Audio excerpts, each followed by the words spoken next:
tere, armsad Skorpioni märgi esindajad, see kaardi ladumine on teile ja kaardi ladumine on inspireeritud mul 29. märtsil olevast osalisest päikesevarjutusest, sest igasugune varjutus on millegi asja ilmsiks tulemine, hoopis vastupidine tegevus. Ja need varjutused kunagi ei ole ühe päeva ega nädala aja pikkused, need võivad olla 3 kuud, pool aastat, võib-olla mõnikord ka isegi aasta, siis vastavalt olukorrale võib tiksuda. Lisaks märtsikuu lõpus läheb suur planeet Neptuun kalade märgist jääramärki. Energiat tõesti ju muutuvad sellega ja pluss on ka praegu noorkuu, nii et hästi palju elevust võib olla, aga see elevus võib tekitada ka segadust ja natukene raskust. aga armas Skorpion, ajameister on sulle välja tulnud, aga sina selline saladuste väljanuhkija, siis sina muidugi ei usu, et aeg on lineaarne. sina tead, et tegelikult võib ussiauke tekitada ja see aeg võib täiesti äh, murduda, võib seisma jääda, võib kiiremaks muutuda. sa tead seda, on nii? Skorpion, pead natukene vaatama, võib-olla panema mingisugused asjad tähtsuse järjekorda selle ajameistri võtmes, et mis on tähtsam, mis on vähem tähtsam, sest väga huvitav see Artemis siin, mis on siis kuu jumalanna, valge jumalanna kaart. ta on siin selles jääramärgis, aga sina, Skorpion, ise oled ka selline, mis siis, et sa veemärk oled, siis ikkagi oled sina selline võib-olla tagaplaanil tegutseja, aga sa oled alati tegutseja. sa ei püsi ka paigal.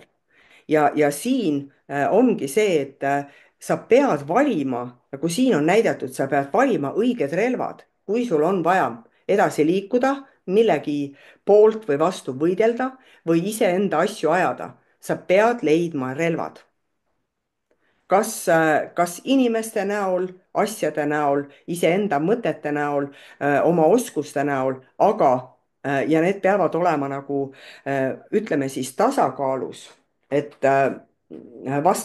noh, nagu et kui sul on vaja, ma ei tea, tomatit hakkida, siis ei hakka seda hakkima kirvega. aga kui sul on vaja ikkagi puu pooleks lüüa, siis sa ei hakka seda tegema puuvilja või seal noh, jah, väikese noaga.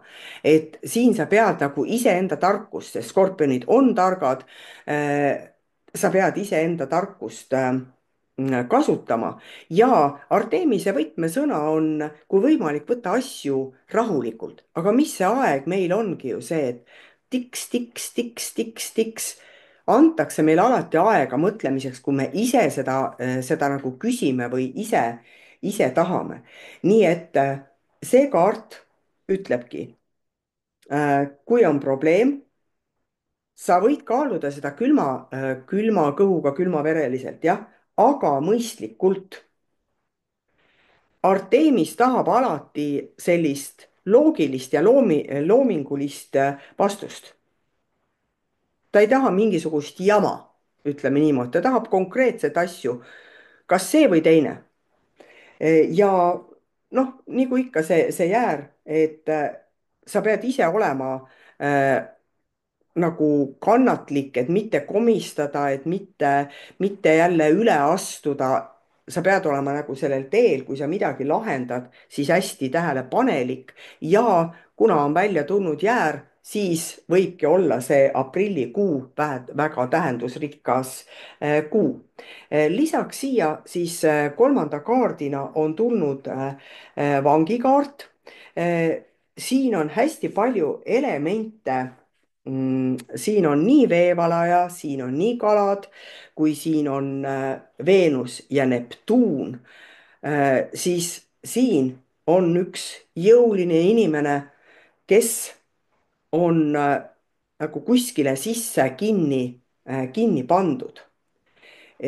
Ja aga siin all on uksed tegelikult lahti. nii et see kaart vihjabki, et tegelikult te ei ole väljapääsmatus olukorras. väljapääs on olemas. Te võite iga hetk nagu vabaks saada. kõik asjad, mis on maailmas, on teile kättesaadavad. igasugused lahendused on kättesaadavad. jah, ma võin ju rõhutada, et alati kõik lahendused meile ei meeldi ja ei sobi, aga nad on olemas. Nad on olemas. Neptuun ei tohi, mis ta siin ütleb, ära aja segamini tegelikkust ja fantaasia. Skorpion, sul võib see vahepeal, need unistused ka võivad natukene niimoodi trigerdada siin. aga Veenus ütleb, et me võime iseennast, vaata siin on ka, et see vangistus võib, missugune ta on nüüd, mentaalne või emotsionaalne või füüsiline, siis oled selle põhjustanud ise.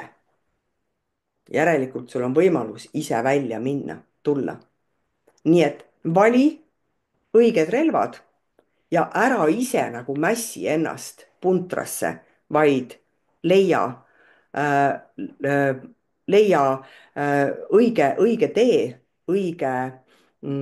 õige sõda ja kasuta ajameistrit. Tikk, tikk, tikk, tikk, tikk, mõnikord vaikus on ja mitte midagi tegemine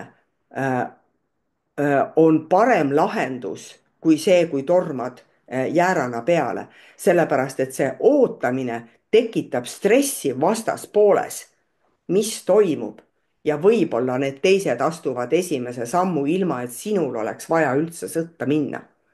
nii et vaata hoolega, mis siin praegusel ajal siin aprillis toimuma hakkab. aitäh sulle!